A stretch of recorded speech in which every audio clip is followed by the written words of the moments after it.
And we've been able to carry out that charge for two reasons. First, the people you see before you, and so many others who are out in the field at our embassies and consulates. You said when you came here 4 years ago that the leadership of diplomats of every stripe doing the daily work of government is essential, and they proved it. That daily work has become nightly work, 24/7, 7 days a week, hammering out agreements, jumping into action in crisis, creating opportunities for our citizens around the world, producing expert advice for you and your team at the White House.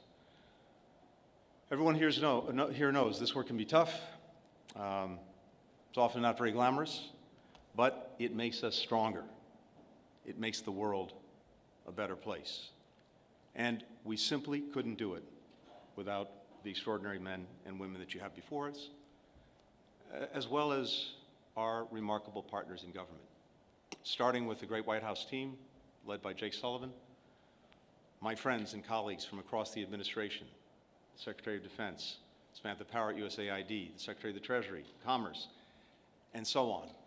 All of these partnerships that we built and built with their teams have made a difference. So to all of my colleagues, thank you. Thank you for your friendship. Thank you for your partnership. There's one other reason that we've been able to re-engage and rejuvenate our diplomacy. Mr. President, that's you. You have never wavered in the conviction that when America leads, when America engages, there is little we cannot accomplish, and that this country remains a force for good, a force for progress around the world. Your unshakable belief in the promise of America has inspired me for more than 20 years. It's inspired so many people in this department and around the world. Simply put, it's been the privilege of my lifetime to work for you, to work with you, to work with this extraordinary team that you've assembled. And it's the honor of a lifetime to be able to introduce, one more time, the 46th President of the United States, Joe Biden.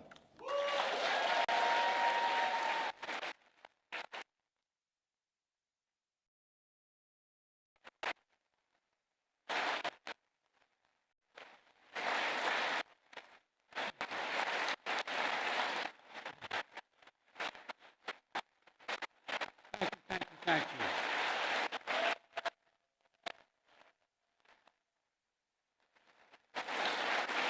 Thank you.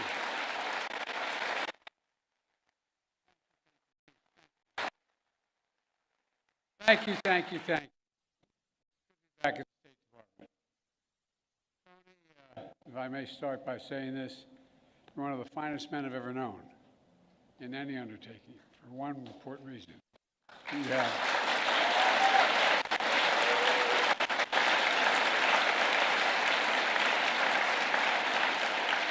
You're not only brilliant, you have incredible character. You have character. You have more integrity than almost anybody I know. Thank you for always sticking with me. Appreciate it. Folks, I'm grateful for his counsel and his friendship as well, but I also want to thank the members of my cabinet and the members of the Congress who are here today, and to all our diplomats and development experts, service members, and intelligence professionals. Many of the achievements we're going to discuss today are the result of your hard work, and that's not hyperbole, it's true. Thank you, thank you, thank you, thank you for your extraordinary service. You know, I come here to the State Department to report on to the American people on the progress we've made in the last 4 years in our foreign policy and our presidency. I've said many times, we're at an inflection point. The post-Cold War period is over.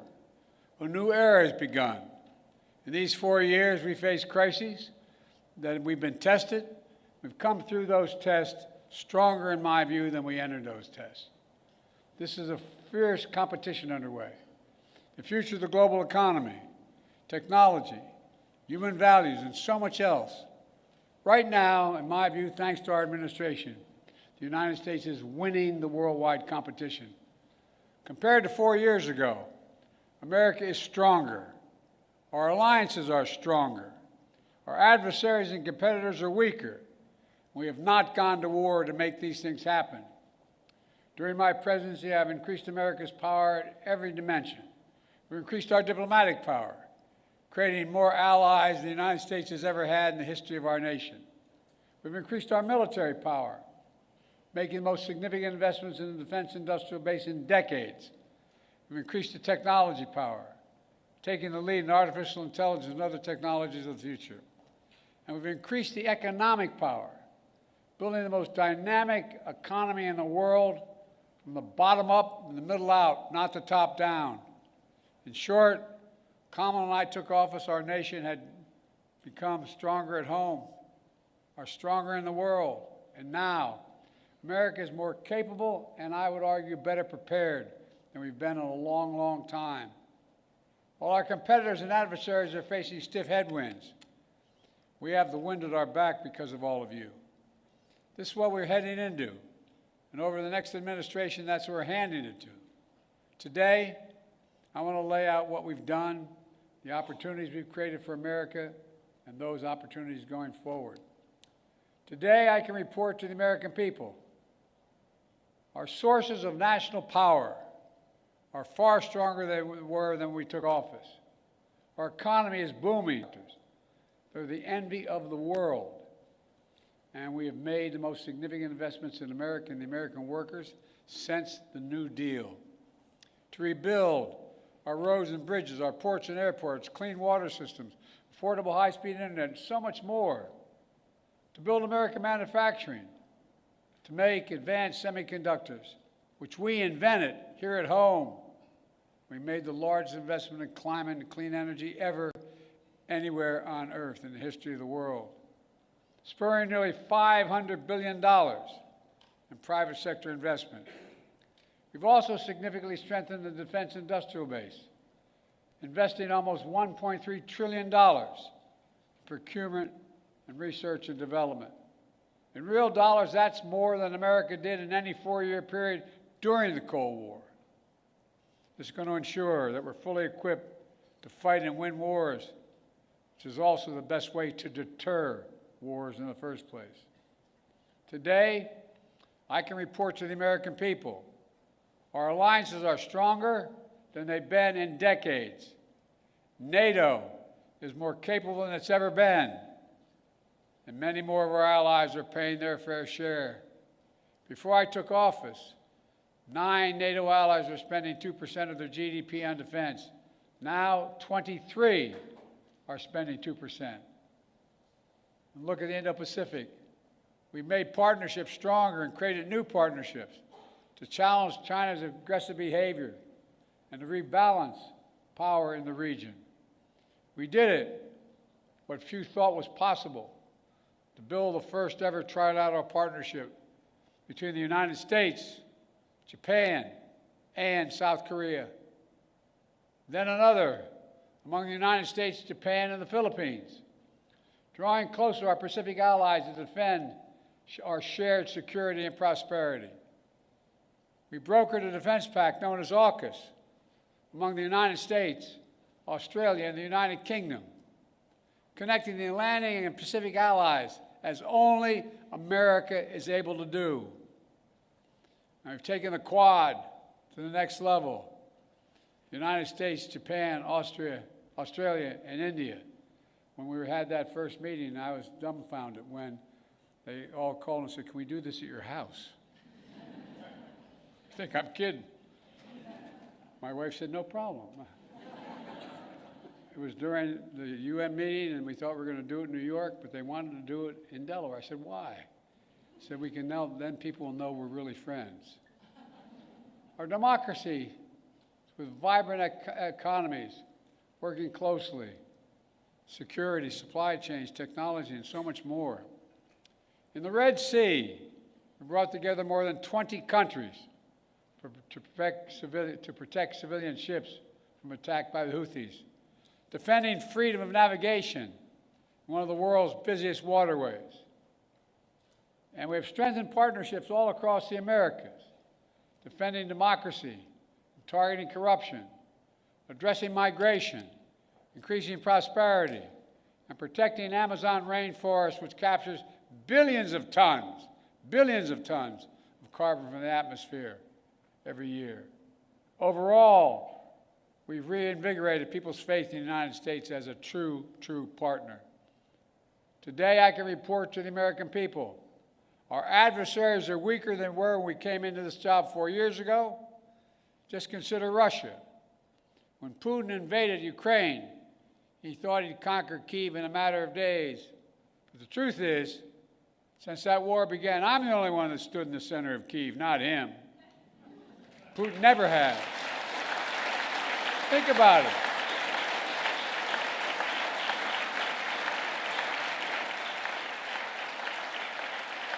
It was a long train ride, but I'm the only commander-in-chief to visit a war zone not controlled by U.S. forces.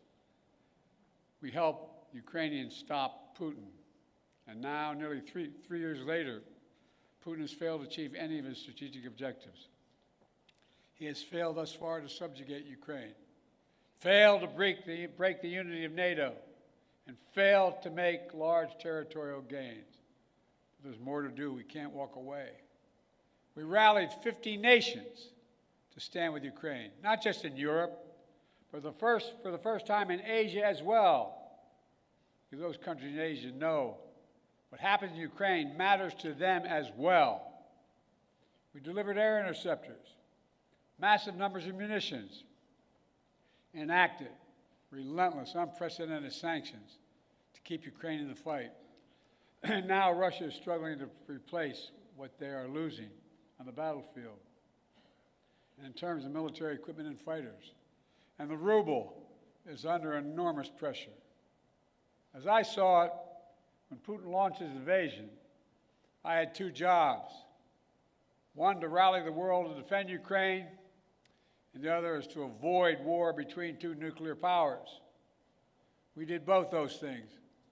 And today, Ukraine is still free, independent country with the potential for a bright future.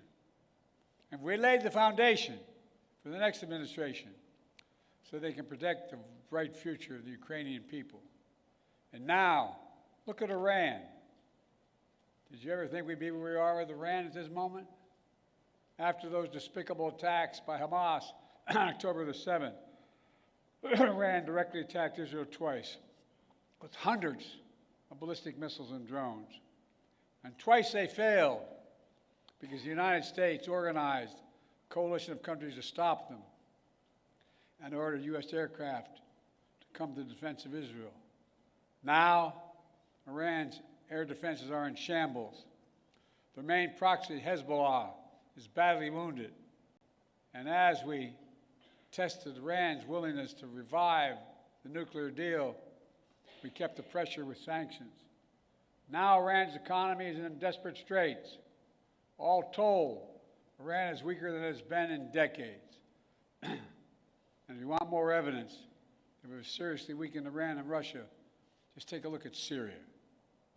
President Assad was both countries' closest ally in the Middle East.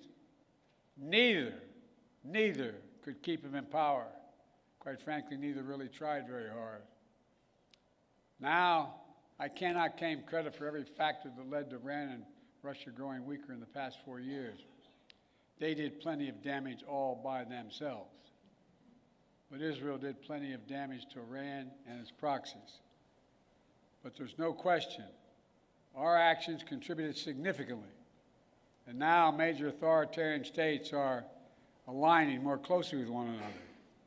Iran, Russia, China, North Korea. But that's more out of weakness than out of strength. So as the new administration begins, the United States is in a fundamentally stronger position with respect to these countries than we were 4 years ago. Today, I can report to the American people we're in a better strategic position in the long-term competition with China than we were when I took office. You all recall, many experts believe were predicting it was inevitable that China's economy would surpass ours. According to many predictions, that would happen by the year 2030 or shortly thereafter. But we in this room said no. if we make the investments in ourselves, we protect our workers and technologies, that will not happen. Now, according to the latest predictions, on China's current course, they will never surpass us, period. I met one-on-one with President Xi in consequential summits. He and I have always been direct and straightforward with each other. I made it clear we expect China and everyone to abide by the international rules. And so we stood up against unfair trade practices, taking action when China dumped subsidized goods, incredibly subsidized, on our markets to undercut our workers. We imposed target tariffs in critical sectors like cars, steel, and semiconductors, rather than across-the-board tariffs. We imposed historic export controls on investments, restrictions, to ensure that China cannot use the most advanced technology and sensitive data against us.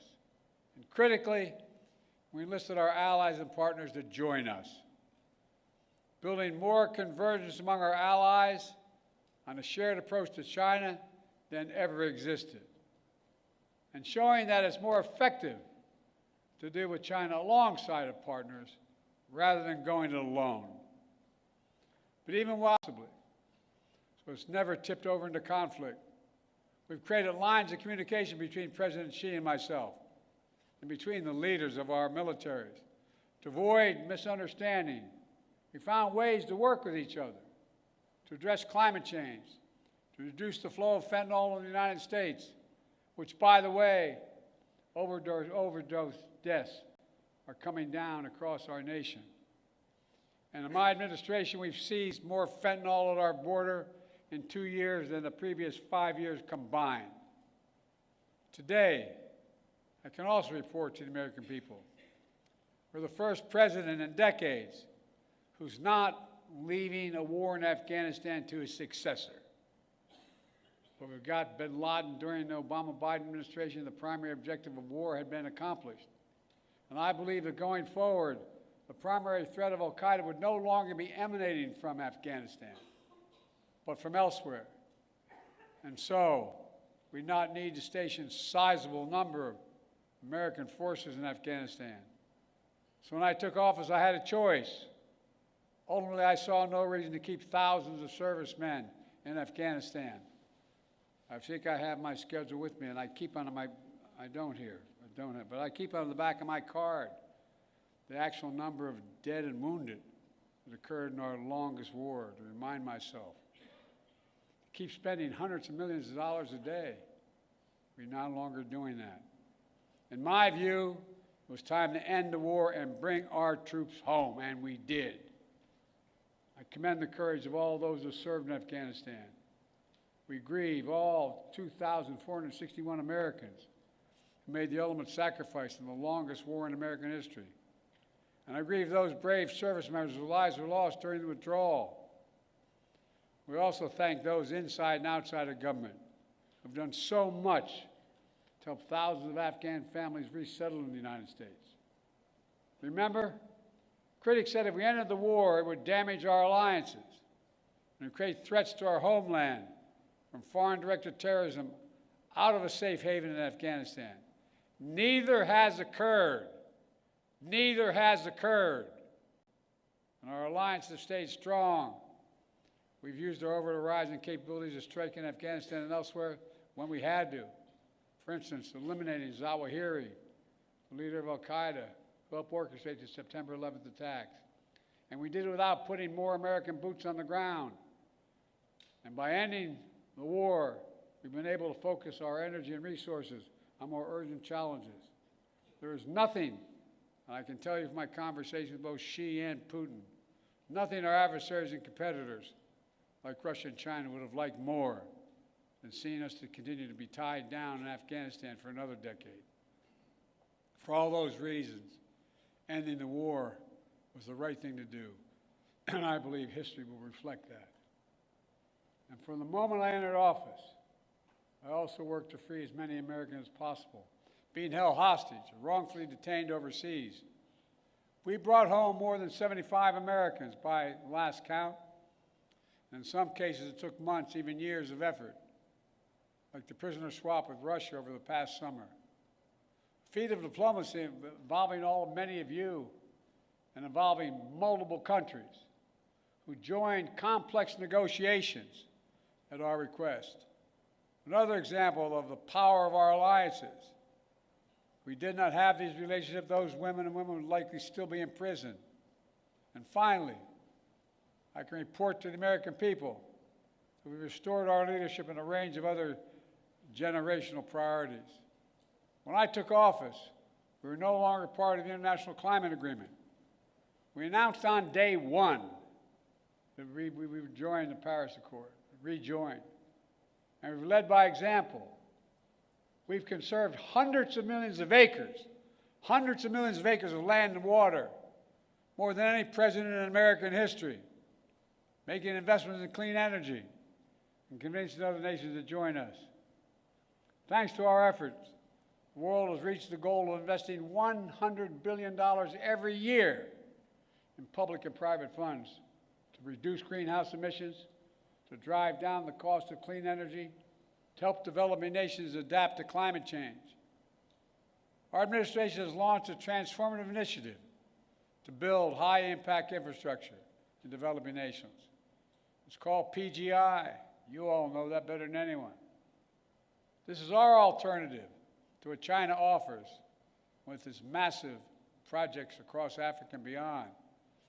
But their approach features no workers' rights, no environmental protections, unmanageable debt, shoddy construction, all in exchange for military access to ports and other exploitative purposes. By contrast, we've leveraged $600 billion and unleashed the private sector to build an infrastructure in order to grow economies and combat climate change. As an example, I was recently in Angola to see a major project being built with the help of American public funding, which brought in even more private investment. We're building the first ever transcontinental railroad across Africa. It will significantly improve the economies of the region. Will help farmers transport crops in new global markets. Will transport critical minerals that are needed for electric vehicles and semiconductors. China used to control the supply chains in these materials, but not for long. Now, make no mistake, there are serious challenges the United States must continue to deal with in Ukraine, in the Middle East, in the Indo-Pacific. Must keep the pressure on the Houthis, who are attacking ships in the Red Sea, launching missiles at Israel, and firing at American forces. Must deter North Korea as they rattle their saber and draw closer to Russia. And new challenges will certainly emerge in the months and years ahead. But even so, it's clear my administration is leaving the next administration with a very strong hand to play. And we're leaving them in America with more friends and stronger alliances, whose adversaries are weaker and under pressure. And America that once again is leading, uniting countries, setting the agenda, bringing others together behind our plans and visions. In America, which is no longer at war, which has made historic investments in American workers, American energies, American factories, generating the strongest economy in the world, which is now in a much better position to win the future against any competitor. These wins are not partisan. They're American. They benefit all Americans and reflect America's endless capacity for leadership and reinvention. Look, folks, the United States should take full advantage of our diplomatic and geopolitical opportunities we've created to keep bringing countries together to deal with challenges posed by China, to make sure Putin's war ends in a just and lasting peace for Ukraine, and to capitalize on a new moment for a more stable, integrated Middle East.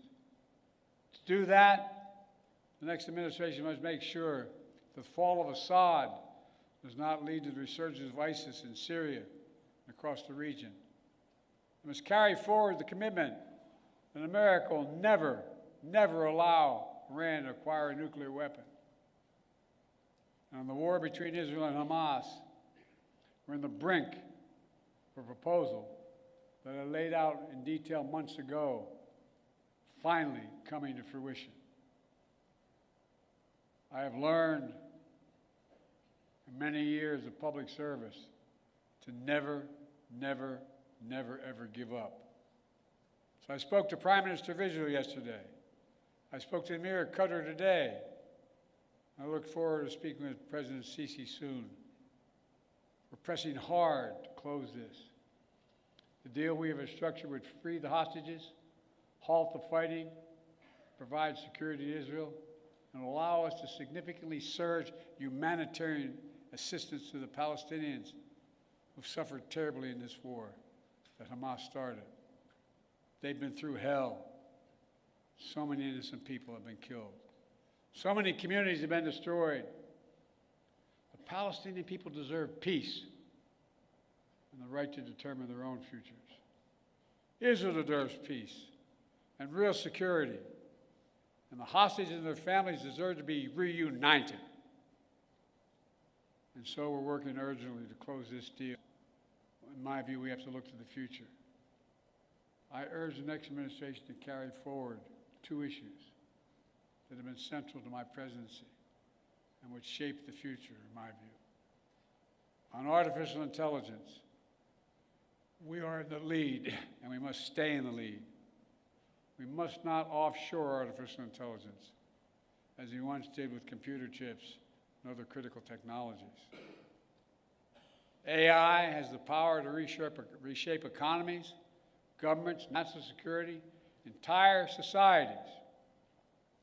And it must be the United States and our closest allies that lead the way to ensure people's rights are respected, their safety is protected, and their data is secure. And likewise, clean energy transition will race ahead in years to come.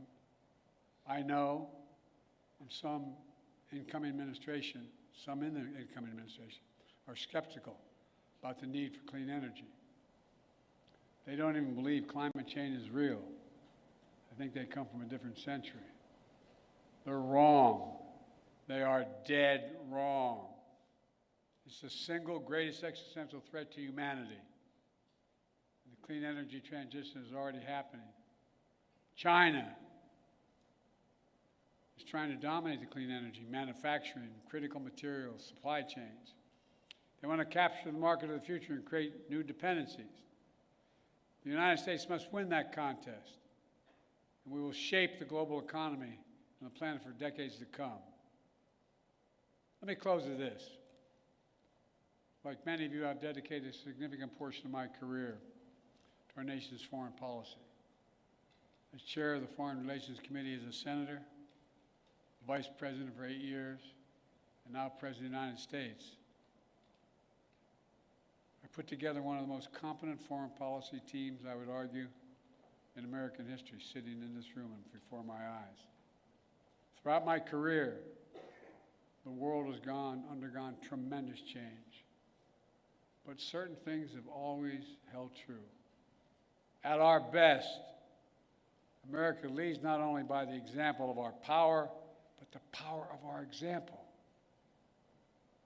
In the past 4 years, we've used that power, not to go it alone, but instead to bring countries together, to increase shared security and prosperity, to stand up to aggression, and to solve problems through diplomacy wherever possible, and to relentlessly defend democracy, civil rights, and human rights. Because that's who we are. That's who we are. You've heard me say it many times before. We're the only country on earth founded on idea. Every other country is founded on geography, religion, ethnicity, or some other unifying factor. But America was built on an idea, literally, not figuratively. That idea was all women and men are created equal. The idea that has inspired the world for 250 years and counting. We're always reaching to do better, always looking to the future, not our best, always seeking progress for our people and for people everywhere. It's been the honor of my life to serve as your president. Today, I'm optimistic about our future, as optimistic as I've ever been. Just have to remember who in the hell we are. You've heard me say it many times. We're the United States of America, for God's sake. There is nothing beyond our capacity if we do it together and commit to it. Nothing. So thank you all for all you've done. I hope many of you are going to be staying in the next administration to keep this moving. May God bless you all, and may God protect our troops. Thank you, thank you, thank you. Thank you. Thank you.